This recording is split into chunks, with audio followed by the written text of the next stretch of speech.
Hello class, welcome to my channel. I hope you all are doing well. तो जैसा कि आपको पता है, हम यहाँ पर तैयारी करते हैं UGC net paper 2 commerce 08 code के लिए। हम यहाँ पर कॉमर्स में नेट जेआरएफ सेट की तैयारी करते हैं। हमारी यूनिट 8 चली है जिसका नाम है मार्केटिंग मैनेजमेंट। आज हम क्लास 3 करेंगे। हमारी क्लासेस हिंदी और इंग्लिश दोनों ही लैंग्वेजेस में होती है, तो लैंग्वेज से रिलेटेड आपको किसी भी तरह का कोई भी बैरियर नहीं होगा। हमारी आज क्लास 3 रहेगी। इससे पहले हमने इसकी 2 क्लासेस कर ली हैं। जिसको इन क्लासेस के या और भी प्रीवियस क्लासेस के पीडीएफ्स चाहिए तो आपको लिंक मैं डिस्क्रिप्शन में टेलीग्राम का दे दूंगी। वहाँ पर जाकर आप इसके प्रीवियस ईयर्स के या प्रीवियस क्वेश्चन जो भी हमने किए हैं पीडीएफ्स होंगे वो आपको वहाँ पर प्रोवाइड कर दिए जाएंगे। तो वहाँ से आप लिंक को ज्वाइन करके वहाँ से इसके पीडीएफ को ले सकते हो। इसके साथ में ही हमने यूनिट 1, यूनिट 3 और यूनिट 7 को पूरा कंप्लीट कर लिया है। जिन्होंने वो क्लासेस नहीं देखी हैं तो उसकी भी प्लेलिस्ट बना दी गई है, उसको भी मैं डिस्क्रिप्शन में डाल दूंगी, वहाँ से आप उनको भी देख सकते हो। चलिए आज की क्लास को बिना किसी देरी के शुरू करते हैं। आज का हमारा टॉपिक रहेगा evaluating market segment and target market selection. अब देखिए, मार्केट सेगमेंट मैंने आपको कल ब्रीफली पढ़ा दिया है। मार्केट सेगमेंट क्या होता है कि हम क्या करते हैं, एक मार्केट में से एक ग्रुप चूज करते हैं जिसकी कैरेक्टरिस्टिक एक जैसी होती हैं, हम उसको अलग करके रख देते हैं, है ना। उसको बोलते हैं मार्केट सेगमेंटेशन। वहीं पर टारगेट मार्केट क्या होती है, जो हमने मार्केट को सेगमेंट किया है उसी सेगमेंट को जो भी हम चीज़ें प्रोवाइड करवाएंगे वो टारगेट होगी ना हमारी। अब जो हमने एक तो हमने सेगमेंट कर दिया, उस सेगमेंट को अगर अब हम टारगेट करेंगे, उसी के ऊपर हम पूरा के पूरा फोकस करेंगे, तो उसी सेगमेंट मार्केट को आप बोलते हो टारगेट मार्केटिंग। तो अब हमने इवेलुएट करना है अपनी मार्केट सेगमेंटेशन का, ताकि टारगेट मार्केट को हम सिलेक्ट कर सकें। अगर हम अपने सेगमेंट, हो गया आपका विखंडन, हो गया आपका ग्रुप, अगर हम उस ग्रुप को एक इवेलुएट करेंगे तो उस ग्रुप को इवेलुएट करने के लिए हमें टारगेट मार्केट को भी तो सिलेक्ट करना पड़ेगा। उस एक स्पेसिफिक टारगेट के लिए तो हमें चीज़ों को डिसाइड करना है कि हमें किस तरह की चीज़ें उसको प्रोवाइड करवानी है। तो देखते हैं, segmentation is a mean to target marketing. अब सेगमेंटेशन का मतलब ही टारगेट मार्केटिंग होता है कि जो भी हमने चीज़ों को सेगमेंट किया, अलग करके रख दिया, उसका मतलब हो गया कि अब हम उसको टारगेट कर रहे हैं। उसका मतलब हो गया टारगेट मार्केटिंग। अब target marketing is the choice of specific segment to serve. Target marketing का मतलब होता है कि जो भी हमने सेगमेंट को चूज किया, अब उस सेगमेंट को हम क्या चीज़ों को सर्व करेंगे अकॉर्डिंग टू देयर कैरेक्टरिस्टिक्स, की उस ग्रुप की, उस स्पेसिफिक सेगमेंट की किस तरह की कैरेक्टरिस्टिक्स है, उस कैरेक्टरिस्टिक्स के अकॉर्डिंग जब हम उसको कोई भी चीज़ों को सर्व करेंगे उसको बोलेंगे target marketing. A firm need to evaluate the segment and decide which one to serve। अब फर्म को क्या करना पड़ेगा, जो भी फर्म होगी, कंपनी होगी, उसको सबसे पहले इवेल्युएट करना पड़ेगा उस सेगमेंट की नीड्स को, कि उसकी चॉइसेस किस तरह की हैं, उस सेगमेंट की नीड्स किस तरह की हैं, और उसके बाद किसी एक को सर्व करने के बारे में सोचना पड़ेगा कि किस तरह के प्रोडक्ट, किस तरह की सर्विसेज उस एक सेगमेंट को प्रोवाइड करवाई जाएंगी। सो ये आएगा आपका evaluating market segment and target market selection. जब मार्केट सेगमेंट आपने कर ली, उसी सेगमेंट को जब आप कुछ भी चीज़ों को सर्व करोगे उसको डिसाइड किया जाएगा। उसको डिसाइड करने के लिए फर्म को उस सेगमेंट की नीड्स को इवेल्युएट करना पड़ेगा, ठीक है। तो उसी को आप बोलोगे, उसके लिए फिर आपको उसको क्या सर्व करना है, क्या गुड्स देनी है, क्या सर्विसेज देनी है, उसी को आप टारगेट मार्केट को सेलेक्ट करना बोलोगे। अब for evaluating of money market segment, जब आप मार्केट सेगमेंट को इवेल्युएट करोगे, company should examine 2 broad issues. Company को बेसिकली इन इश्यूज के बारे में पता होना चाहिए कि कौन से इश्यूज होते हैं। वो मार्केट अट्रैक्टिवनेस, कि मार्केट जो है वो कहाँ से अट्रैक्ट होगी। तो मार्केट फैक्टर्स इसके अंदर कुछ कुछ आते हैं कि सेगमेंटेशन का साइज आपको पता होना चाहिए। सबसे पहले क्या होना चाहिए, सेगमेंट का साइज आपको पता होना चाहिए कि किस तरह से आप सेगमेंट करोगे चीज़ों को, उसका साइज क्या रहेगा। सेगमेंट्स ग्रोथ रेट, कि अगर आप सेगमेंट कर रहे हो तो उसका ग्रोथ रेट भी है कि वहां से बिजनेस को ग्रोथ मिल रही है या नहीं मिल रही है, तो ये भी आपको देखना पड़ेगा। प्राइस सेंसिटिविटी, क्या प्राइस आपका सेंसिटिव है, जिस प्राइस के ऊपर आप उस सेगमेंट को चीजें प्रोवाइड करवा रहे हो, क्या उस प्राइस के ऊपर वो चीजों को परचेज कर रहे हैं या नहीं कर रहे हैं। बार्गेनिंग पावर ऑफ कस्टमर, कि कस्टमर कितने % तक बार्गेनिंग कर सकता है, बार्गेनिंग पावर क्या है। वहीं पर बार्गेनिंग पावर ऑफ सप्लायर, अब सप्लायर की क्या बार्गेनिंग पावर है। अब सप्लायर जो होंगे वो होलसेलर हो सकता है, रिटेलर हो सकता है, एजेंट हो सकता है, वो भी तो बार्गेनिंग करेगा। उस जो प्राइस उसको दिया जाएगा उस प्राइस के ऊपर तो वो भी चीजों को परचेज नहीं करेगा। उसी की तरह कस्टमर को जो चीजें जिस प्राइस के ऊपर बताया जाता है उसके ऊपर वो भी परचेज नहीं करता है। तो मैन्युफैक्चरर को क्या फायदा होगा, मैन्युफैक्चरर को इतना अमाउंट रखना पड़ेगा कि उसको उससे कॉस्ट भी मिल जाए प्रोडक्ट से, और वहीं पर उस प्रोडक्ट से उसको कुछ प्रॉफिट भी हो जाए। वहीं पर जितने भी चैनल होते हैं, सभी चैनल्स का यही मोटिव होता है कि इसके ऊपर कुछ ना कुछ उनको प्रॉफिट मिल जाए। उसके बाद देखना पड़ेगा कि barrier to market segment entry, कि अगर आप मार्केट सेगमेंट के अंदर एंट्री करोगे तो उसके लिए कोई बैरियर तो नहीं है, वहीं पर अगर उस सेगमेंट से एग्जिट आप करोगे तो उस एग्जिट के लिए आपके पास कोई बैरियर तो नहीं है। तो ये आपके पास ब्रॉड इश्यूज होते हैं, इनको आपको देखना पड़ेगा। उसके बाद है कम्पिटिटिव फैक्टर। अब कंपटीटर जो है आपके, कंपटीटर फैक्टर को भी तो आपको नॉलेज होनी चाहिए। अब कंपटीटर से ही तो आपको प्रॉफिट अर्न होगा। अगर आपका कंपटीटर बहुत अच्छे से काम कर रहा है मार्केट के अंदर, उसका प्रोडक्ट अच्छा ज्यादा बिक रहा है, तो आपको तो लॉस होगा ना। तो कंपटीटिव फैक्टर को भी आपको जानना बहुत आवश्यक होता है। सबसे पहले इसमें आपको ये जानना पड़ेगा कि नेचर ऑफ कंपटीशन किस तरह का है, तभी तो आप मार्केट को सेगमेंट कर पाओगे, तभी तो आप टारगेट मार्केट तक इजीली पहुंच पाओगे। अगर आपको पता रहेगा कि नेचर ऑफ कंपटीशन किस तरह का कंपटीशन है, न्यू एंट्रेंट्स क्या कौन से हैं, नए नए कौन से ऐसे कंपटीशन है जो मार्केट के अंदर आ रहे हैं, कंपटीटर मार्केट के अंदर इन्वॉल्व हो रहे हैं, जिससे आपके प्रोडक्ट के ऊपर वो इफेक्ट करेंगे। कंपटीटिव डिफरेंशिएशन क्या है, अब आपके प्रोडक्ट में कंपटीटर के प्रोडक्ट में किस तरह का डिफरेंशिएशन है, वो भी तो आपको पता होना चाहिए, है ना। उसके बाद है political, social and environmental factor, ये भी तो आपके मार्केट सेगमेंट को इफेक्ट करेंगे। पॉलिटिकल इश्यूज तो नहीं है कोई, या सोशल ट्रेंड्स तो नहीं चले हैं, या एनवायरमेंटल इशू तो कोई आपको उपलब्ध नहीं हो रहे हैं। तो ये सब चीजें हैं जिसको जब भी मार्केट सेगमेंट की जाएगी या इवैल्यूएशन किया जाएगा टारगेट मार्केट का, तब आपको इन सब चीजों को ध्यान में रखना पड़ेगा। अब इसके बाद आता है firm capability to serve market segmentation.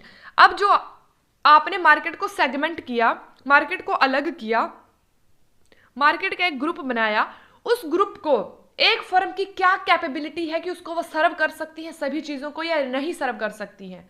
तो अब हम फर्म की कैपेबिलिटीज देखेंगे टू सर्व मार्केट सेगमेंट को। अगर आपने मार्केट के अंदर एक सेगमेंट बनाया है तो अब फर्म के पास इतनी कैपेबिलिटी होनी चाहिए कि जिस तरह की डिमांड वो सेगमेंट करता है, जिस तरह की डिमांड वो ग्रुप करता है, उसको उस तरह से चीजों को प्रोवाइड करवाया जाए। ठीक है। आफ्टर इवेल्युएटिंग मार्केट सेगमेंट, जब आप इवेल्युएट करते हो मार्केट सेगमेंट को, आप मतलब कौन, कंपनी, तो a company must assess whether it has to capability to serve the select segment effectively।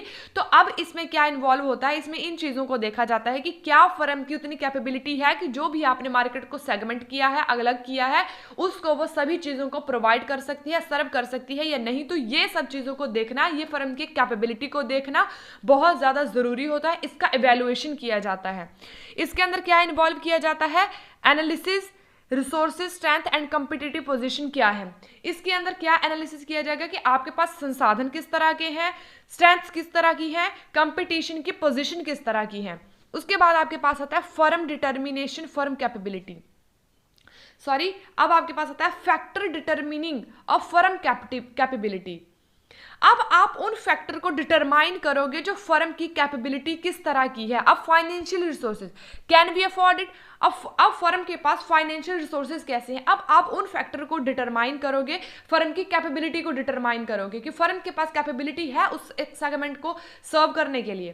तो इनके बारे में देखेंगे कि फाइनेंशियल रिसोर्सेज, कि क्या फर्म जो है, फर्म के पास इतने फाइनेंशियल रिसोर्सेज अवेलेबल हैं कि क्या वो सेगमेंट को सर्व कर पाती है सब चीजें, या सर्व नहीं कर सकती हैं। The firm must have enough budget for marketing. अब फर्म के पास मार्केटिंग के लिए भी बजट होना चाहिए, प्रोडक्शन करने के लिए भी बजट होना चाहिए, डिस्ट्रीब्यूशन करने के लिए भी बजट होना चाहिए, वहीं पर कस्टमर को सर्विसेज कोई चाहिए। तो इन सब चीजों के लिए उसके पास भरपूर बजट होना चाहिए, तभी तो वो मार्केट की नीड को फुलफिल कर पाएगी, अन्यथा वो उस सेगमेंट को इफेक्टिवली कुछ भी चीजों को सर्व नहीं कर पाएगी। तो फाइनेंशियल रिसोर्सेज को सबसे पहले देखना, ये एक फर्म की कैपेबिलिटी है, क्या फर्म के पास फाइनेंशियल रिसोर्सेज हैं, क्या वो कैपेबल है अकॉर्डिंग टू फाइनेंशियल रिसोर्सेज, तो ये है डिटरमाइन करता है। उसके बाद आता है product and services fit, do we have the right offering, क्या जो प्रोडक्ट और सर्विसेज फर्म के द्वारा प्रोवाइड करवाई जा रही हैं उस सेगमेंट को, कंज्यूमर को, कस्टमर्स को, क्या वो उनकी नीड्स एंड एक्सपेक्टेशंस के अकॉर्डिंग करवाई जा रही हैं या नहीं। जैसे द फर्म प्रोडक्ट सर्विसेज, आप दो ही चीजों को आप दे सकते हो, या तो प्रोडक्ट दे सकते हो तो सर्विसेज दे सकते हो, तीसरी इसके अतिरिक्त कोई भी चीज नहीं होती है। तो अगर एक फर्म प्रोडक्ट और सर्विसेज को अगर प्रोवाइड करवा रही है तो मस्ट अलाइन होना पड़ेगा उसको किसके साथ, with the needs and expectation of the segment, कि जो आपने सेगमेंट बनाया है उस सेगमेंट की नीड्स क्या है, उस सेगमेंट की एक्सपेक्टेशंस क्या हैं। जो उस सेगमेंट की नीड्स एंड एक्सपेक्टेशन होगी उसी के अकॉर्डिंग फर्म को क्या करना पड़ेगा, प्रोडक्ट एंड सर्विसेज को उसके अकॉर्डिंग अलाइन करना पड़ेगा, तभी तो कंज्यूमर उन चीज़ों को परचेज करेंगे। फॉर एग्जाम्पल क्या है, a tech company launching gaming laptops. मान लीजिए एक और टेक कंपनी थी, टेक कंपनी ने लॉन्च किया गेमिंग लैपटॉप्स को। अब उसको उन गेमिंग लैपटॉप में इंश्योर करना पड़ेगा कि वो हाई परफॉर्मेंस स्टैंडर्ड को प्रोवाइड करवाएं जो गेमर्स के द्वारा डिमांड करी जाती है। तो यही होता है कि जो भी नीड्स एंड एक्सपेक्टेशन आपके कंज्यूमर की होती है वही नीड्स एंड एक्सपेक्टेशन आपकी फर्म जो है उन कंज्यूमर को प्रोवाइड करवाए। तो ये होता है कि जो भी हम प्रोडक्ट एंड सर्विसेज प्रोवाइड करवा रहे हैं वो उसके अकॉर्डिंग फिट होनी चाहिए। उसके बाद आपके पास आता है distribution and supply chain strength. Can we deliver to customers, कि क्या हम डिस्ट्रीब्यूशन अच्छी तरह से कर पाएंगे, क्या हमारा सप्लाई चेन जो है वो स्ट्रेंथ इनफ है, कि क्या हम जो भी चीज़ों को डिलीवर करेंगे कस्टमर्स को वो इनफ है। अब कंपनी को डिस्ट्रीब्यूशन चैनल्स को भी देखना पड़ेगा कि एक राइट डिस्ट्रीब्यूशन चैनल्स अपनाना पड़ेगा ताकि वो उस सेगमेंट तक रीच कर सके, उस सेगमेंट तक पहुंच सके। उसके बाद आपके पास आता है marketing and brand positioning capabilities. अब जो भी आपके पास मार्केटिंग आप करोगे या ब्रांड की पोजिशनिंग करोगे, क्या आपके पास इस तरह की ब्रांड है कि जो लोगों के दिमाग में पोजिशन बना पा रहा है नहीं, क्या आप कंज्यूमर से इफेक्टिवली कम्युनिकेट कर पा रहे हो या नहीं। The company must have the right branding, promotional strategies and advertising reach to connect with the segment. तो एक कंपनी के पास एक अच्छी तरह की ब्रांडिंग होनी चाहिए, प्रमोशनल स्ट्रेटेजीज होनी चाहिए ताकि वो एडवर्टीजमेंट कर सके या अच्छी तरह से अपने उस सेगमेंट को रीच कर सके, अच्छी तरह से उस सेगमेंट तक पहुंच सके। अब ब्रांड पोजिशनिंग का मतलब क्या होता है कि लोगों के दिमाग में इस तरह से लोगों के दिमाग में अपने प्रोडक्ट को बिठा देना है कि जब भी वो उस चीज़ के बारे में बात करें तब आपके ही प्रोडक्ट का नाम आए। जैसे कि मैंने आपको कल भी एग्जांपल दिया था, वॉशिंग पाउडर की बात करते हैं तो निरमा की याद आती है। तो निरमा एक वॉशिंग पाउडर तो है निरमा, लेकिन निरमा नाम थोड़ी है, निरमा तो सिर्फ एक ब्रांड है। आप ब्रांड बोलते हो निरमा, तो पोजिशनिंग उस प्रोडक्ट ने इस तरह की करी हुई है कि जब भी आप नाम लिए जाएगा आपका निरमा ही आएगा। सो ये होता है आपके पास marketing and brand positioning capability, firm के पास ये होनी चाहिए ताकि वो अच्छे से बिजनेस के अंदर ग्रो कर सके या टारगेट मार्केट तक पहुंच सके। उसके बाद आता है technological and operational strength. Can we scale efficiently, कि क्या जो फर्म होती है वो एफिशिएंटली स्केल कर पा रही है नहीं। तो मार्केट के अंदर जैसे जैसे टेक्नोलॉजीज आती हैं, जैसे जैसे आप टेक्नोलॉजी का यूज़ करते हैं, और ऑपरेशनल स्ट्रेंथ आपकी बहुत अच्छी होनी चाहिए। Businesses must have the manufacturing customer support, ठीक है, and tech infrastructure to serve the segment. अब उस फर्म के पास क्या होना चाहिए, उस सेगमेंट को सर्व करने के लिए एक तो इंफ्रास्ट्रक्चर फैसिलिटी बहुत अच्छी होनी चाहिए, मैन्युफैक्चरिंग कस्टमर का सपोर्ट उसको होना चाहिए, तभी तो वो अच्छी से उसकी कैपेबिलिटी के अकॉर्डिंग वो चीज़ों को सर्व कर पाएगा। सो ये है आपके पास कि किस तरह की चीज़ों को डिटर्मिनेशन है, फैक्टर डिटर्मिनेशन आपके मार्केट सेगमेंटेशन के। और ये एक आपके पास पॉइंट और है कि competitive advantage and market position. Market position को तो मैंने आपको बता दिया कि आपका प्रोडक्ट एक यूनिक प्रोडक्ट होना चाहिए, तो उसकी एक वैल्यू प्रोपोर्शन मार्केट के अंदर एक अलग होना चाहिए ताकि वो अपने कंपिटिटर से अपने आप को डिफ्रेंशिएट कर सके। आपके ही प्रोडक्ट की डिमांड की जाए, आपके कंपिटिटर के प्रोडक्ट की डिमांड नहीं की जाए। तो इस तरह से आपने अपने मार्केट में पोजिशन को बनाना है, ठीक है। उसके बाद आपके पास आता है strategies of target marketing, undifferentiated marketing. अब इसके अकॉर्डिंग क्या बोला जाता है, इसके अकॉर्डिंग ये है बोला जाता है कि आपका जो मार्केटिंग है, जो भी आप सेगमेंट बनाओगे उसमें बहुत ज़्यादा अंतर नहीं होता है। क्या बोला जाता है कि जो भी आप सेगमेंट बनाओगे उस सेगमेंट में आपका बहुत बड़े लेवल के ऊपर उसमें डिफरेंशिएट नहीं होता है, ये अनडिफरेंशिएट होता है ना। तो there may be no strong differentiate in customer characteristic, इनके अकॉर्डिंग ऐसा है, मे बी है ना, अकॉर्डिंग है कि जो भी डिफरेंशिएट होता है कस्टमर की कैरेक्टरिस्टिक्स के ऊपर वो बहुत ज़्यादा स्ट्रॉन्ग नहीं होता है। Under this circumstances a company will decide to develop a single marketing mix for whole mayor, कि क्या कर सकती है कंपनी, होल मेयर के लिए एक जैसा ही मार्केटिंग मिक्स का प्रयोग कर सकती है। इसके लिए इन्होंने कुछ आपके पास चीज़ें दी है कि इसमें से आप देख सकते हो कि किस तरह का मार्केटिंग मिक्स आप अपनाओगे। तो सबसे पहले आता है डिफरेंशियल मार्केटिंग। डिफरेंशियल मार्केटिंग होती है जहां पर आप अलग अलग प्रोडक्ट्स के लिए अलग अलग तरह से डिफरेंशियल मार्केटिंग का प्रयोग करोगे, या डिफरेंट प्रोडक्ट के लिए डिफरेंट डिजाइन स्पेसिफिक मार्केटिंग आप यूज करोगे। यही मतलब हुआ ना कि इस स्ट्रैटेजी के अंदर आप क्या करोगे, डिफरेंट करोगे बिटवीन मार्केट सेगमेंटेशन के अंदर एंड डिजाइन करोगे स्पेसिफिक मार्केटिंग मिक्स, ताकि उस सेगमेंट से आप अच्छे से पहुंच सको। तो ये होता है डिफरेंशियल मार्केटिंग। उसके बाद आता है फोकस मार्केटिंग। फोकस मार्केटिंग का मतलब होता है कि आपने एक ही सेगमेंट को चुना, उस सेगमेंट के ऊपर ही आपने पूरा का पूरा फोकस किया, उसी में डिजाइनिंग की, उसी में मार्केटिंग मिक्स किया, एक फोकस मार्केट के ऊपर। सारा के सारा आपका ध्यान किसके ऊपर रहेगा, फोकस मार्केटिंग के ऊपर रहेगा। ठीक है। उसके बाद आता है कस्टमाइज्ड मार्केटिंग। अब ये आपके पास नई मार्केट है, कस्टमाइज्ड मार्केटिंग। मैं आपको इसको एग्जांपल से समझाना चाहती हूँ। जैसे आपके पास इंस्टाग्राम के ऊपर बहुत सारे ऐसी एड्स आती हैं जहां पर, या ऐसे बहुत सारे पेजेस बने होते हैं जो आपको कस्टमाइज प्रोडक्ट प्रोवाइड करवाते हैं। आती है ना ऐसी एड्स कि वो आपको बर्थडे के लिए हो सकता है, एनिवर्सरी के लिए हो सकता है, मैरिज के लिए होता है, कि जिस तरह की आप डिमांड करोगे उसी तरह का प्रोडक्ट वो आपको बना के देंगे। कस्टमाइज प्रोडक्ट बहुत सारे होते हैं। वॉचेज आ गई, पर्सेज आ गए, उसके ऊपर नेम लिखा हुआ रहेगा, वॉचेज होंगी उसके ऊपर नेम लिखा रहेगा, तो वो कस्टमाइज होता है आपके पास। उसको आप बोलते हो कस्टमाइज मार्केट, कि जिस तरह की इंडिविजुअल व्यक्ति की मार्केट इस तरह की भी हो सकती है कि जिस तरह से एक इंडिविजुअल व्यक्ति डिमांड करता है, उसकी डिमांड के अकॉर्डिंग उसको चीज़ों को उपलब्ध करवाया जा सके, तो उसी तरह का मार्केटिंग मिक्स आपको उसके लिए अपनाना पड़ेगा। उसके बाद आता है मार्केट पोजीशनिंग। मार्केट पोजीशनिंग का मतलब होता है कि आपने अपने प्रोडक्ट को इस तरह से पोर्ट्रे करना है, आपने अपने प्रोडक्ट को कस्टमर तक इस तरह से पहुंचाना है ताकि जब भी उस तरह के प्रोडक्ट की डिमांड की जाए तो आपका ये प्रोडक्ट का नाम लोगों के दिमाग में आए। तो इस तरह से आप करते हो। ये है आपके पास मार्केट पोजीशनिंग। तो ये है कि अनडिफरेंशिएट मार्केटिंग के अंदर आपने ये चीजें पढ़ी। डिफरेंशियल मार्केट हो गया, focus marketing, customize marketing, market positioning. Next आपके पास आता है कंज्यूमर बिहेवियर। अब कंज्यूमर बिहेवियर क्या होता है? कंज्यूमर बिहेवियर होता है उपभोक्ता व्यवहार, कि आपका जो कंज्यूमर है वो मार्केट के अंदर जब भी परचेज डिसीजन लेगा तो वो किस तरह से डिसीजन लेगा, उसी को बोलते हैं ना कंज्यूमर बिहेवियर। और किसको बोलते हैं कि जो कंज्यूमर है वो मार्केट के अंदर जब जाएगा तो मार्केट के अंदर वो किस तरह से व्यवहार करेगा। Consumer behavior refer to the study of how individual group or organization select, purchase, use and dispose of goods, services or ideas to satisfy their need and desire। क्या मतलब हुआ कि एक जो आपके पास कंज्यूमर है, कंज्यूमर अपनी नीड्स एंड डिजायर को सेटिस्फाई करने के लिए, अपनी नीड्स आ गया एंड उसके पास आ गया डिजायर, इनको सेटिस्फाई करने के लिए किस तरह से गुड्स एंड सर्विसेज को परचेज करता है ना। वो कौन व्यक्ति हो सकता है, या तो इंडिविजुअल हो सकता है, या तो ग्रुप्स हो सकता है, या तो ऑर्गेनाइजेशन हो सकती है। ये जो है किस तरह से अपनी नीड्स को सेटिस्फाई करने के लिए, अपने डिजायर को सेटिस्फाई करने के लिए किस तरह से चीज़ों को परचेज करते हैं, किस तरह से परचेजिंग डिसीजन लेते हैं, इसको बोला जाता है कंज्यूमर बिहेवियर। कि एक मार्केट के अंदर जब भी कंज्यूमर जाता है वो किस तरह से बिहेव करता है, किस तरह से वो व्यवहार करेगा।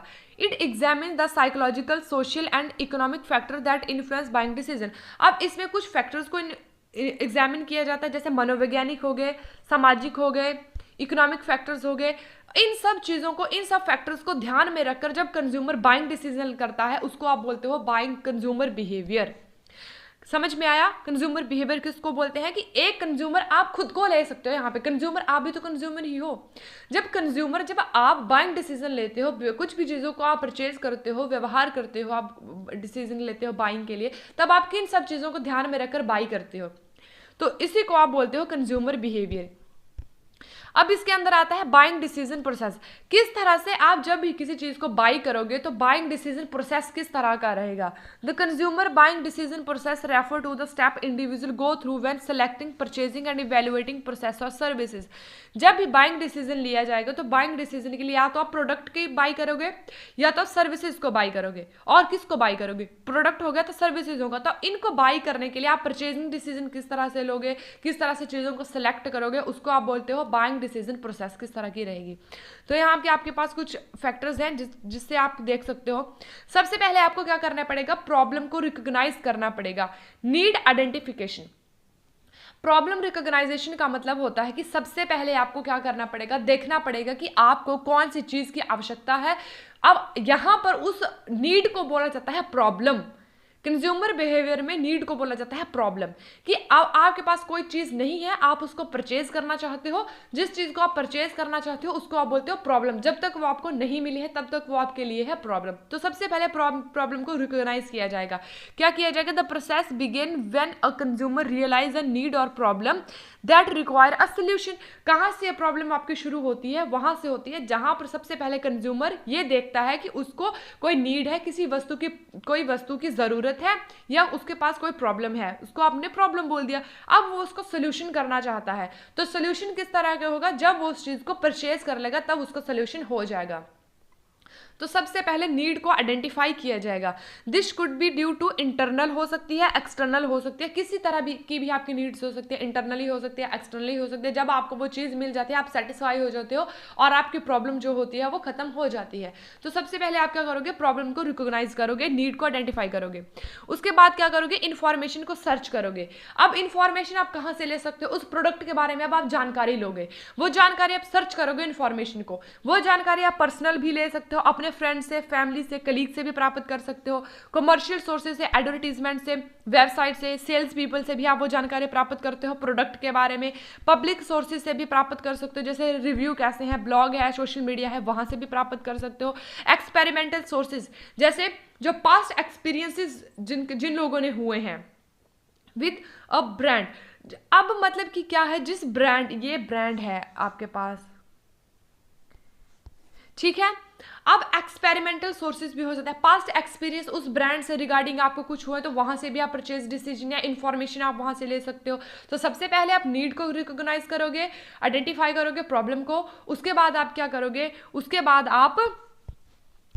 बाद आप इंफॉर्मेशन को सर्च करोगे। उसके बाद आपके पास आता है इवेल्युएशन ऑफ अल्टरनेटिव। अब आप क्या करोगे, अल्टरनेट को इवेल्युएट करोगे। अब आपके पास बहुत सारे अल्टरनेट्स होते हैं, उसमें से आप बेस्ट अल्टरनेट को चूज करोगे। आप क्या करोगे, अपने प्रोडक्ट को कंपेयर करोगे दूसरों के प्रोडक्ट के साथ और देखोगे कि कौन सा प्रोडक्ट आपके लिए बेटर है, जिसको आप यूज करना चाहते हो, जिसमें आपको स्पेशल फीचर की आप डिमांड करते हो। जैसे फीचर एंड स्पेशलिटी क्या रहेगी उस प्रोडक्ट की कंपेरिजन करने के लिए, price and value for money, क्या वो प्रोडक्ट है या नहीं, ब्रांड की रेपुटेशन किस तरह की है, कस्टमर रिव्यू एंड रेटिंग किस तरह का है। तो ये सब चीजें आपके पास आती हैं इवेल्युएशन ऑफ अल्टरनेटिव। अब अल्टरनेटिव के साथ आप उसका मूल्यांकन करोगे। इसके बाद आप क्या करोगे, परचेज डिसीजन लोगे। जब आपने इवेल्युएट भी कर लिया, सबसे पहले आपने प्रॉब्लम को आइडेंटिफाई कर लिया, इन्फॉर्मेशन को सर्च कर लिया, इवेल्युएट भी कर लिया अल्टरनेटिव के साथ, अब आप परचेजिंग डिसीजन लोगे। अब आप उस चीज को परचेज कर लोगे। जब आपने इवेल्युएट कर लिया ऑप्शन को, the customer choose a product and decide where to buy it. अब कस्टमर ये चूज करेगा कि कहाँ से उसको इसको बाई करना है, तो परचेजिंग डिसीजन बोलेगा। इस डिसीजन में आपको बहुत सारी चीजें ऐसी होंगी जो उसको इन्फ्लुएंस कर सकती हैं, जैसे डिस्काउंट और स्पेशल ऑफर।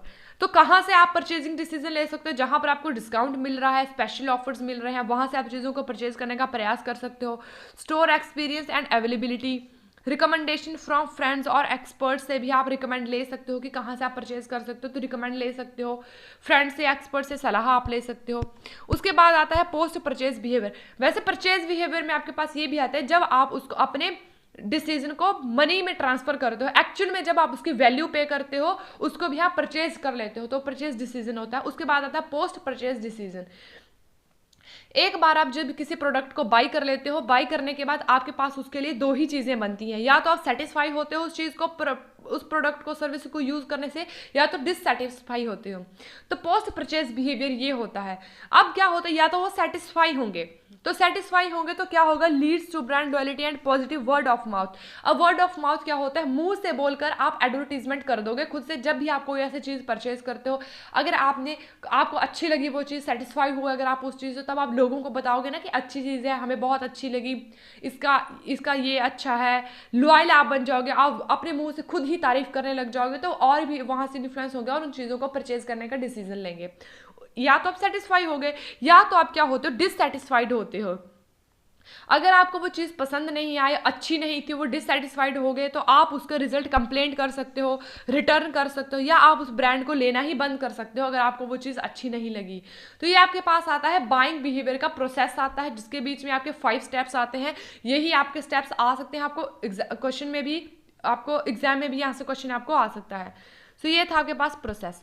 नेक्स्ट देखते हैं क्या रहेगा आपके पास। नेक्स्ट आपके पास रहेगा factor influencing consumer buying decision. अब ऐसे कौन से फैक्टर्स होते हैं जो आपके बाइंग डिसीजन को इफेक्ट करते हैं? तो ऐसे बहुत सारे फैक्टर्स होते हैं जो आपके बाइंग डिसीजन को इन्फ्लुएंस कर सकते हैं, क्योंकि आप समाज में रहते हो, मनुष्य एक सामाजिक प्राणी होता है, और इसमें बहुत सारे ऐसे फैक्टर्स होते हैं, जो बहुत सारी चीज़ें होती हैं जिनको देखकर वो इन्फ्लुएंस हो सकता है। वो कल्चर हो सकता है, सोशल फैक्टर हो सकते हैं, फैमिली हो सकता है, फ्रेंड हो सकता है, सोशल क्लास हो सकता है, कल्चर हो सकता है, सब कल्चर, कोई भी वो फैक्टर हो सकता है जहाँ से एक कंज्यूमर जो है बाइंग डिसीजन के लिए इन्फ्लुएंस हो सकता है। तो देखते हैं इसमें कौन कौन सी चीज़ें आपके पास आती हैं। तो सबसे पहले आपके पास आता है साइकोलॉजिकल फैक्टर। कैसा फैक्टर? मनोवैज्ञानिक फैक्टर, इंटरनल माइंडसेट, कि आपका इंटरनली माइंड क्या बोलता है। मनोवैज्ञानिक से आप किस तरह से फैक्टर होता है जो आपको परचेजिंग डिसीजन के लिए या कंज्यूमर को बाइंग डिसीजन के लिए इफेक्ट कर सकता है। तो these factor related to consumer thought, perception and emotion से रिलेटेड ये हो सकते हैं कि कंज्यूमर का थॉट किस तरह से है, सोच किस तरह की है, मोटिवेशन किस तरह से उसको मिलता है, परसेप्शन उसकी क्या है। सबसे पहले इसके पास आता है मोटिवेशन। अब कंज्यूमर जो है साइकोलॉजिकली कहाँ से वो सीख सकता है? मनोवैज्ञानिक से, मोटिवेशन से, कि जहाँ से उसको मोटिवेशन मिल रही है, मनोबल उसको मिल रहा है, तो मनोबल से, the desire to fulfil a need. जैसे अब मोटिवेशन उसको मिल रही है जिसको उसको फुलफिल करना है। अब फॉर एग्जाम्पल है buying healthy food for fitness goal. अब उसको क्या करना है? यहाँ पर मोटिवेशन क्या है? फिटनेस है। मोटिवेशन क्या है यहाँ पर? फिटनेस। अब फिटनेस के लिए आपको क्या करना है? हेल्दी फूड बाई करना है। हेल्दी फूड बाई करना है क्यों? क्योंकि आपको फिटनेस गोल चाहिए। तो आपका एक डिजायर है, आपकी एक नीड है, नीड आपके पास है फिटनेस, उसको फुलफिल करने के लिए आपको क्या करना है? मोटिवेशन आपको मिल रही है। तो यहाँ से आप बाइंग डिसीजन करोगे कि हेल्दी फूड आप परचेज करोगे, क्योंकि आपको फिटनेस का ध्यान रखना है। वहीं पर आपकी परसेप्शन हो सकती है, किसी प्रोडक्ट के रिगार्डिंग या किसी भी चीज के रिगार्डिंग आपकी सोच हो सकती है। जैसे कंज्यूमर की सोच हो सकती है कि जब वो लग्जरी ब्रांड को देखता है तब उसको स्टेटस सिंबल की याद आती है। तो ये परसेप्शन है कि उसका ये मानना है कि जब भी आप लग्जरी कोई ब्रांड खरीदते हो तो वो स्टेटस सिंबल माना जाता है। तो इसका परसेप्शन हो सकता है। लर्निंग हो सकती है, लर्निंग हो सकता है कि वो पास्ट एक्सपीरियंस से भी सीख सकता है। फ्यूचर परचेज को इन्फ्लुएंस कर सकता है आपके पास्ट एक्सपीरियंस। अगर आपने पास्ट में कोई चीज़ें खरीदी हैं, अगर आपको अच्छी लगी हैं, बुरी लगी हैं, उसके रिगार्डिंग भी आप इन्फ्लुएंस हो सकते हो और फ्यूचर में आप बाइंग डिसीजन उसके अकॉर्डिंग कर सकते हो। ठीक है। तो उसके बाद आता है बिलीफ एंड एटीट्यूड। बिलीफ होता है विश्वास। अगर आपको किसी चीज़ के प्रति स्ट्रांगली हेल्ड ओपिनियन है, प्रेफरेंसेस इको फ्रेंडली प्रोडक्ट हो सकता है, आप प्रेफरेंस करो इको फ्रेंडली प्रोडक्ट को, आपका बिलीफ है, एटीट्यूड है आपका किसी चीज़ के प्रति कि आपको इको फ्रेंडली प्रोडक्ट ही खरीदने हैं, तो आप वही चीज़ों को परचेज करोगे। तो ये आता है साइकोलॉजिकल फैक्टर। उसके बाद आता है पर्सनल फैक्टर, जो इंडिविजुअल कैरेक्टरिस्टिक को बताता है कि आप इंडिविजुअली खुद से आप किन चीज़ों को परचेज करना चाहते हो। जैसे एज एंड लाइफस्टाइल है, according to age, according to life stages, जैसे जैसे आपकी लाइफ स्टेजेस बढ़ती जाती हैं वैसे वैसे आपकी नीड एंड डिज़ायर एंड आपकी डिमांड अलग अलग तरह की होती जाती है। जैसे आप बच्चे थे तब आप खिलौनों की डिमांड करते थे, बड़े हो गए तब आपको ब्रांडेड कपड़ों की डिमांड होगी, जब आप बूढ़े हो गए तब आपको दवाइयों की डिमांड ज़्यादा होगी। तो इस तरह से एज के अकॉर्डिंग जब आपको डिमांड आपकी चेंज होती है उसको आप बोलते हो पर्सनल फैक्टर। उसके बाद ऑक्यूपेशन एंड इनकम के अकॉर्डिंग, मतलब कि क्या होता है ऑक्यूपेशन, क्या होता है व्यवसाय, एंड इनकम क्या होती है आपकी आय। जब आप इनकम के अकॉर्डिंग ऑक्यूपेशन, जिनकी इनकम हाई होती है वो हाई वस्तुओं की डिमांड करते हैं, जिनकी इनकम कम होती है वो कम वस्तुओं की डिमांड करते हैं। कुछ ऐसे हो सकते हैं जो लग्जरी परचेज करते हैं हायर इनकम वाले लोग, और जिनकी इनकम कम होती है वो बजट कॉन्शियस हो सकते हैं। ठीक है। इस तरह से लाइफस्टाइल हो सकता है। अब डेली रूटीन है, आपका इंटरेस्ट कैसा है, तो उसके अकॉर्डिंग भी, लाइफस्टाइल के अकॉर्डिंग भी आप चीज़ों को परचेज करते हो। पर्सनैलिटी एंड सेल्फ इमेज, अब आपकी पर्सनैलिटी कैसी है। कुछ ब्रांड्स आपके ऐसे होते हैं जो आपकी पर्सनैलिटी को दिखाते हैं, है ना। जैसे आपने लग्जरी वॉच पहनी है तो उससे आपका लगता है कि आपकी पर्सनैलिटी बहुत अच्छी है, या सेल्फ इमेज आपकी उसमें दिखती है, या आप कितने रॉयल पर्सन हो। तो यहाँ से भी आपके पास पर्सनल फैक्टर आते हैं। यहाँ से भी आप बाइंग डिसीजन के लिए इन्फ्लुएंस हो सकते हो इन सब चीज़ों से। उसके बाद आता है social factor, influence from other. जब आप दूसरों से या लोगों से जब आप इन्फ्लुएंस होते हो उसको आप बोलते हो सोशल फैक्टर। जब आप कहाँ से, दूसरों से जब आप इन्फ्लुएंस हो रहे हो। अब यहाँ पर कंज्यूमर खुद से नहीं बल्कि दूसरों से, सोशल एनवायरनमेंट से जब वो इन्फ्लुएंस हो रहा है, उसको आप बोलते हो सोशल फैक्टर। जैसे फैमिली से इन्फ्लुएंस होकर जब आप चीज़ों को परचेज करते हो, आपके पास पेरेंट्स है, स्पाउस है, चिल्ड्रन है, अब इनसे जब आप इन्फ्लुएंस होकर चीज़ों को बाई करोगे, फैमिली में अब आप 5 लोग रहते हो, मान लीजिए फैमिली के अंदर, अब आप क्या करते हो, फैमिली डिमांड करती है कि हमें कार चाहिए आने जाने के लिए कार की, तो आप किस तरह की कार खरीदोगे, फैमिली फ्रेंडली कार खरीदोगे, इस तरह की कार जिसमें 5 लोगों के बैठने की व्यवस्था हो, अच्छी हो कार, ठीक है, तो फैमिली फ्रेंडली कार की आप डिमांड करोगे। तो इस तरह से फैमिली से जब इन्फ्लुएंस होकर आप चीज़ों को परचेज करते हो। उसके बाद आता है फ्रेंड्स एंड पीर ग्रुप्स। अब फ्रेंड्स एंड पीर ग्रुप्स क्या होते हैं, दोस्त होते हैं, कलीग्स होते हैं, या आपके आसपास के जो नेबर होते हैं। अब सोशल सर्कल इफेक्ट करता है ट्रेंड्स को। जैसे आपने बाई किया स्मार्टफोन क्योंकि आपके दोस्तों के पास है, अब आपने स्मार्टफोन को बाई किया क्योंकि आपके दोस्तों के पास स्मार्टफोन है, तो इसकी वजह से आपको भी बाई करना पड़ा, तो आपने फ्रेंड्स या पीर ग्रुप से आपने इन्फ्लुएंस होकर चीज़ों को परचेज किया। उसके बाद आता है सोशल मीडिया इन्फ्लुएंसर्स। अब सोशल मीडिया इन्फ्लुएंसर से होकर भी अब आपके पास बहुत सारी ऐसी एडवर्टीजमेंट आती है, सोशल मीडिया के पीपल जो बहुत बड़े बड़े लोग होते हैं, ठीक है, पॉपुलर लोग होते हैं, वो क्या करते हैं, सोशल मीडिया के ऊपर अपने पेज के ऊपर प्रोडक्ट के बारे में, ब्रांड्स के बारे में बताते हैं, और हम वहाँ से इन्फ्लुएंस होकर अपने बाइंग डिसीजन को, बाइंग बिहेवियर को शेप करते हैं, और वहीं से हम चीज़ों को परचेज कर लेते हैं उनका देख कर ही। उसके बाद आता है कल्चर एंड सब कल्चर। कभी कभी आपका कल्चर होता है, आपके प्रेफरेंसेस होते हैं, जो आप अपने कल्चर के अकॉर्डिंग चीज़ों को परचेज करते हो। जैसे अलग अलग जगहों पर अलग अलग फूड की डिमांड की जाती है, तो वहाँ का कल्चर के अकॉर्डिंग आप फूड की डिमांड करते हो, तो वो हो गया आपका कल्चर। वहीं पर आपका सब कल्चर भी होते हैं, उसके अकॉर्डिंग पॉपुलैरिटी जिस तरह की होती है उस कल्चर में, तो दूसरों से इन्फ्लुएंस होकर जब आप चीज़ों को परचेज करते हो, है ना। उसके बाद आता है सोशल क्लास। सोशल क्लास का मतलब होता है कि आपका इकोनॉमिक बैकग्राउंड कैसा है, जो आपकी स्पेंडिंग हैबिट्स के ऊपर इंपैक्ट करता है। जैसे आप लग्जरी ब्रांड टारगेट करता है हाई इनकम ग्रुप को, तो ये होता है सोशल क्लास भी आपको बाई करने के लिए डिसीजन देता है। उसके बाद आता है economic situational factor. External environment है, जो बाहरी तत्व होता है, जो इकोनॉमिक है, आर्थिक या सिचुएशनल एनवायरनमेंट है। जब इकोनॉमिक कंडीशन आपके पास हो सकती है, इकोनॉमिक कंडीशन के थ्रू जब आप कोई परचेजिंग डिसीजन लेते हो, जैसे इन्फ्लेशन आ गया, रिसेशन आ गया, and income level influence spending. Inflation के टाइम पे आप और तरह की लग्जरी ब्रांड की आप डिमांड करोगे, रिसेशन के टाइम पे आप लग्जरी ब्रांड की डिमांड नहीं करोगे, आप एसेंशियल गुड्स को ही परचेज करोगे ओवर द लग्जरी आइटम। कहाँ पर, जब आप रिसेशन का टाइम होगा, तो ये आपके पास इकोनॉमिक कंडीशंस आती हैं। उसके बाद प्राइस एंड डिस्काउंट, जहां पर आपको प्राइस एंड डिस्काउंट मिलेगा वहां से चीज़ों को ज़्यादा परचेज करना पसंद करोगे।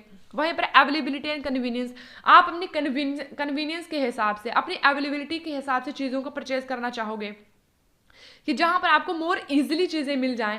टाइम एंड ओकेजन, कभी कभी आप ओकेजनली चीज़ों को परचेज करते हो, एक सर्टेन टाइम के बाद चीज़ों को परचेज करते हो। जैसे सीजनली कोई चीज़ आएगी, आप उसी सीजन में उस चीज़ को परचेज करते हो, तो ये होता है ओकेजनली। तो ये सब चीज़ें हैं जो आपके बाइंग डिसीजन को इफेक्ट करती हैं या इन्फ्लुएंस करती हैं। ये आपके पास कुछ फैक्टर थे कंज्यूमर बाइंग डिसीजन जहाँ से आप ले सकते हो, ठीक है। इसके बाद आपके पास नेक्स्ट आपके पास आता है सर्विस मार्केटिंग। अब आपके पास आता है सर्विस मार्केटिंग। अब यहाँ पर आपका चैप्टर हो जाता है खत्म। इसमें आपने परचेजिंग डिसीजन के बारे में पढ़ लिया, मार्केटिंग के बारे में पढ़ लिया, मार्केटिंग इन्फ्लुएंसिंग के बारे में, 4 P's 7 P's सब आपने यहाँ पर पढ़ लिया। अब आपके पास आता है मार्केटिंग। कैसी मार्केटिंग? Service marketing. आपके पास 2 ही तरह की मार्केटिंग होती है, तो प्रोडक्ट मार्केट होती है, तो सर्विस मार्केट होती है। तीसरी आपके पास कोई मार्केट नहीं होती है, तीसरी आपके पास ना ही कोई ऐसी चीज होती है जिसको आप बेच सकते हो। आप सिर्फ सर्विसेज और प्रोडक्ट को ही सेल और बाई कर सकते हो, ठीक है। सर्विसेज आपकी इस तरह की होती है कि वो आपकी इंटेंजिबल होती है, जिसको आप देख नहीं सकते हो, छू नहीं सकते हो, लेकिन आप सिर्फ उसको फील करते हो। फील इन द सेंस कि आप उसको सिर्फ प्रयोग कर सकते हो सर्विसेज को। जैसे एक शिक्षक है, शिक्षक क्या करता है, अपनी सर्विसेज देता है, पढ़ाता है, तो वो सर्विसेज ही तो प्रोवाइड कर रहा है, वो प्रोडक्ट तो नहीं है। प्रोडक्ट तो नहीं है, आपको कुछ दे रहा है, सर्विसेज दे रहा है, आपको पढ़ा रहा है, तो वो सर्विसेज प्रोवाइड करवा रहा है, तो इसको आप बोलते हो सर्विसेज। अब देखते हैं सर्विसेज के अंदर सर्विस मार्केटिंग क्या हो। मार्केटिंग का प्रोसेस वही है कि सर्विसेज को आपको क्या करना है, कंज्यूमर तक पहुंचाना है। जिस तरह से सर्विसेज आपकी डायरेक्टली पे दी जाती हैं, लेकिन क्या होती है, सर्विसली डायरेक्टली मैन्युफैक्चरर से कंज्यूमर को दी जाती है। जैसे मैन्युफैक्चरर आपका कौन सा हो गया, टीचर हो गया।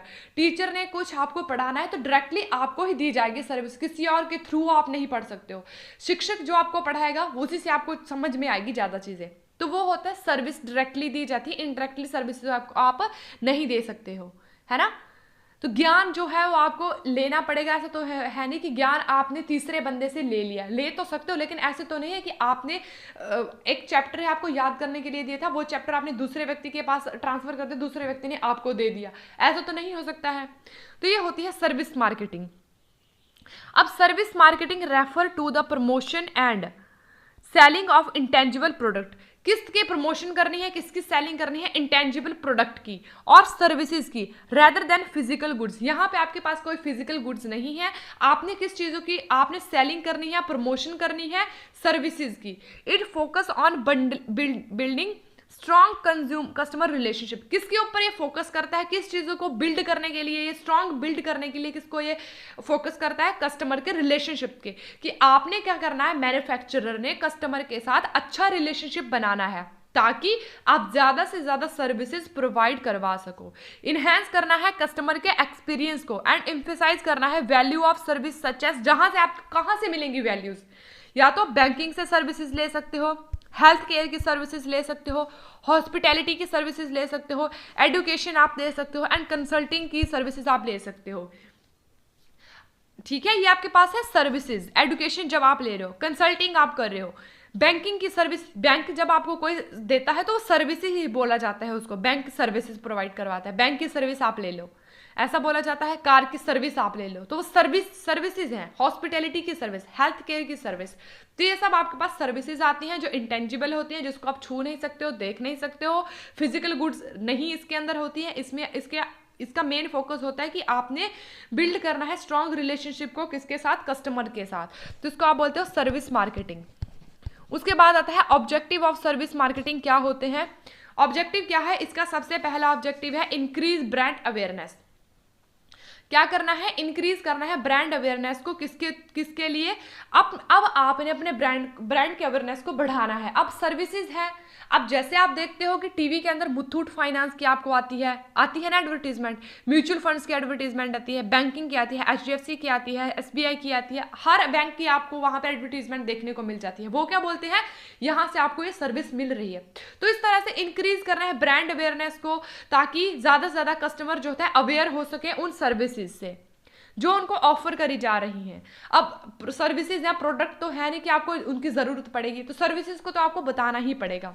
उसके बाद आता है अट्रैक्ट एंड रिटेन कस्टमर। अब ज्यादा से ज्यादा कस्टमर को अट्रैक्ट करने के लिए, उनको बनाए रखने के लिए भी आपको क्या करना पड़ेगा, सर्विसेज के बारे में बताना पड़ेगा लोगों को। उसके बाद कस्टमर सेटिस्फैक्शन, ये इसका ऑब्जेक्टिव होता है कि इनहेंस करना है कस्टमर की सेटिस्फैक्शन। जितनी ज्यादा कस्टमर की सेटिस्फैक्शन बढ़ेगी उतना ही ज्यादा आपके सर्विसेज की डिमांड करी जाएगी। उसके बाद आपके पास आता है डिफरेंशिएट फ्रॉम कंपटीटर। अब आपकी जो सर्विसेज होती है वो यूनिक फीचर की होनी चाहिए, उसके अंदर कुछ ऐसे बेनिफिट होने चाहिए जो आपके कंपटीटर के पास नहीं होते हैं, है ना। तो यूनिक उसके अंदर फीचर्स होने चाहिए, डिफरेंशिएट होना चाहिए वो कंपटीटर से। उसके बाद आता है बिल्ड स्ट्रॉन्ग कस्टमर रिलेशनशिप। अब आपने क्या करना है, कस्टमर के साथ अच्छे रिलेशनशिप बनाने हैं। ये भी तो आपका ऑब्जेक्टिव होता है। अगर आपने कस्टमर के साथ अच्छे रिलेशनशिप बनाए तभी तो आपका प्रोडक्ट, तभी तो आपके सर्विसेज की मार्केटिंग में डिमांड होगी, तभी तो आपकी सर्विसेज के बारे में लोगों को पता चलेगा, लॉन्ग टर्म तक एंगेजमेंट हो पाएगी आपके कस्टमर के साथ और कस्टमर का ट्रस्ट भी बिल्ड होगा इससे। इसके बाद आता है इंप्रूव सर्विस क्वालिटी। क्या आता है? Improve service quality. अब यहां से आपने क्या करना है, सर्विस की क्वालिटी को भी इंप्रूव करना है। Continuously enhancing service delivery based on customer feedback. जो भी कस्टमर फीडबैक देता है उसी फीडबैक के अकॉर्डिंग कंटिन्यूसली आपको इंप्रूव करना पड़ेगा सर्विस की क्वालिटी को। अगर कस्टमर से कोई फीडबैक आई है, कोई कंप्लेंट आई है, तो उसको कंटिन्यूसली, उसको जल्दी जल्दी से सॉल्व करने का प्रयास करना है। उसके बाद आता है encourage word of mouth marketing. Word of mouth marketing वही तभी होगी अगर आपने कस्टमर के साथ अच्छे रिलेशनशिप बनाए होंगे और अच्छे से कस्टमर को अच्छी सर्विसेज प्रोवाइड करी होंगी, तभी वो अपने मुंह से अपने मतलब प्रोडक्ट के, उस सर्विस के बारे में लोगों को भी बताएगा। वर्ड ऑफ माउथ मार्केटिंग आपकी हो जाएगी। तो कस्टमर के साथ पॉजिटिव रिलेशनशिप बनाने हैं, पॉजिटिव कस्टमर के साथ एक्सपीरियंस बनाने हैं, ताकि वो ज़्यादा से ज़्यादा रेफरल दे सके, ज़्यादा से ज़्यादा रिकमेंडेशन कर सके आगे। तो ये था आपके पास ऑब्जेक्टिव। उसके बाद आपके पास आता है सिग्निफिकेंस ऑफ सर्विस मार्केटिंग। तो सिग्निफिकेंस भी आपके वैसे ही हैं जैसे आपके पास आपके ऑब्जेक्टिव्स थे। जैसे इनहेंस करना है कस्टमर रिलेशनशिप को, वही जो हमने पढ़ा। Strong service marketing strategy help businesses build trust, loyalty and long term relationship with customer. अगर आप अच्छे से इन्हेंस करोगे, कस्टमर रिलेशनशिप अच्छा बनाओगे, तब आपके लॉन्ग टर्म प्रॉफिट आपके सर्विसेज के अंदर होगा। डिफरेंशिएट करना है इन अ कम्पिटेटिव मार्केट, अपने प्रोडक्ट को कम्पिटेटिव मार्केट से डिफरेंशिएट करना है। आपने अपने प्रोडक्ट, आपने अपने सर्विसेज के अंदर हाईलाइट करना है यूनिक फीचर को, क्वालिटी हो गई, कस्टमर का एक्सपीरियंस हो गया या कुछ अलग चीज़ें, ठीक है। उसके बाद आता है इंक्रीज्ड कस्टमर सेटिस्फेक्शन। अब कस्टमर की सेटिस्फेक्शन को इंक्रीज करना है, कस्टमर जिस तरह की डिमांड कर रहे हैं उसी तरह से चीज़ों को दिलाना है। अगर उनकी कुछ फीडबैक आती है, उन फीडबैक को कंटिन्यूसली जल्दी से उनको कंप्लीट करने की कोशिश करना है। ब्रांड रेपुटेशन एंड अवेयरनेस, अब आपको अपने ब्रांड की रेपुटेशन एंड अवेयरनेस को भी बढ़ाना पड़ेगा, ठीक है। A well executed service marketing strategy enhance brand, अगर आपने अच्छी तरह से सर्विस स्ट्रेटेजी बनाई है, मार्केटिंग स्ट्रेटेजी सर्विसेज की बनाई है, तो अपने आप ही visibility, credibility and making business more recognisable बना सकता है वो आपके मार्केटिंग को। उसके बाद आपके पास आता है रेवेन्यू ग्रोथ एंड प्रॉफिटेबिलिटी। क्या आता है? Revenue growth and profitability. अब यहाँ अगर आप कस्टमर के साथ अच्छा रिलेशनशिप बनाओगे तो ऑब्वियस सी बात है कि आपके सर्विसेज मार्केटिंग को ग्रोथ मिलेगी एंड प्रॉफिटेबिलिटी भी आपकी बढ़ेगी। सेल जितनी ज़्यादा आपकी सर्विसेज की होगी, लॉन्ग टर्म प्रॉफिटेबिलिटी बनाने में उतनी भी हेल्पफुल होगी। इनकरेज कस्टमर लॉयल्टी, कस्टमर की लॉयल्टी कहाँ से बढ़ेगी? अगर आप ज़्यादा से ज़्यादा सेटिस्फाई करोगे कस्टमर को, ज़्यादा से रिटर्न उसको प्रोवाइड करोगे, उसकी सर्विस जल्दी से प्रोवाइड करोगे, तभी तो कस्टमर की लॉयल्टी बढ़ेगी और वर्ड ऑफ माउथ मार्केटिंग वो करेंगे। उसके बाद आता है adoption of changing consumer need. अगर कंज्यूमर की नीड में किसी तरह का भी चेंज आता है तो उसी चेंज के अकॉर्डिंग आपको अपनी सर्विसेज को चेंज करना पड़ेगा, उसी के अकॉर्डिंग आपको अपनी सर्विसेज को अपनाना पड़ेगा। जिस तरह की कस्टमर एक्सपेक्टेशन करता है उसी तरह से आपको अपनी सर्विसेज को, आपको अपने बिजनेस को अपडेट करना पड़ेगा, ठीक है। उसके बाद आता है बेटर कम्युनिकेशन एंड इंगेजमेंट। अब आपने अपने कस्टमर के साथ अच्छी तरह से कम्युनिकेट करना है, अच्छी तरह से इंगेजमेंट आपने उसके साथ करनी है। It provide a platform to efficiently communicate service offering, promotion and value proportion to the target audience तक पहुंचने के लिए आपको अच्छी तरह से सर्विस को ऑफर करना पड़ेगा, प्रमोशन करने पड़ेगी, वैल्यू को प्रपोर्शन करना पड़ेगा, अच्छी तरह से बेटर कम्युनिकेशन करना है और अच्छी इंगेजमेंट आपको अपने कंज्यूमर के साथ बढ़ानी है। उसके बाद कर रहे हैं maximising customer life time value. अब आपने अपने कस्टमर की लाइफ टाइम वैल्यू को मैक्सिमाइज करना है। कैसे करना है? A strong focus on service marketing के ऊपर अगर आप स्ट्रॉन्ग फोकस रखोगे तो वह एंश्योर करता है अपने बिजनेसेस रिटर्न को, ताकि लॉन्ग टर्म के लिए आपकी ओवरऑल कंपनी की वैल्यू को बढ़ा सके। अगर आपने कस्टमर के साथ अच्छा रिलेशनशिप बनाया है तो वह आपकी कंपनी की ओवरऑल वैल्यू को बढ़ाता है और लॉन्ग टर्म प्रॉफिट भी आपको प्रोवाइड करवाता है। सो ये है आपके पास सिग्निफिकेंस।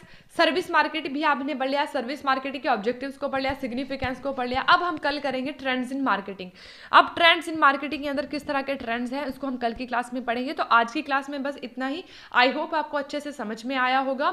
तो अगर आपको इसका PDF का लिंक चाहिए होगा तो मैं टेलीग्राम का लिंक आपको डिस्क्रिप्शन में दे दूंगी, वहां से आप इसके PDF भी ले सकते हो। और प्रीवियस में जितनी भी क्लासेस लगी हैं उनके PDF भी आपको वहीं पर प्रोवाइड करवा दिए जाते हैं, ठीक है। तो ठीक है, चलिए आज की क्लास में बस इतना ही। अगर आपको अच्छा लगा होगा लाइक कीजिएगा, सब्सक्राइब कीजिएगा। Thank you so much.